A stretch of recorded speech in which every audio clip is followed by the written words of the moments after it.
ние како држава со таква економија, ние Албанија, Црна Гора,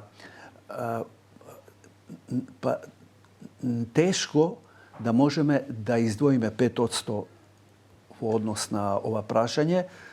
Може би нашата дипломатија ќе треба малку да се потруди, да каже ние не сме во состојба, бидејќи немаме ни капацитет, ниту економски, ниту финансиски, ниту технолошки. Може би да се поделат работите и да се види што и каде ние би можеле да учествуваме. Ја, например, тоа го гледам преку анализата на некои геополитички прашања. Например, за нас голем придонес е доколку го изградиме коридорот 8.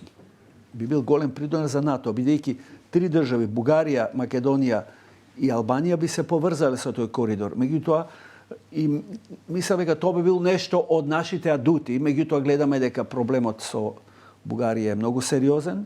Мислам, ние веќе не сакаме да разговараме за таа тема, а одиме на коридорот 10, кој што го сочинуваат горе Орбан, Вучич, Мицковски и Грција.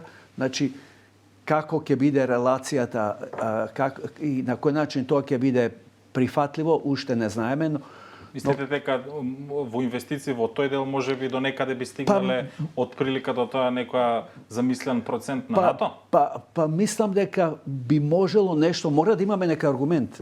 Меѓутоа, проблемот е што овој аргумент го немаме. Затоа што со Бугарија никако да се подобрат односите, се чека нашата позиција.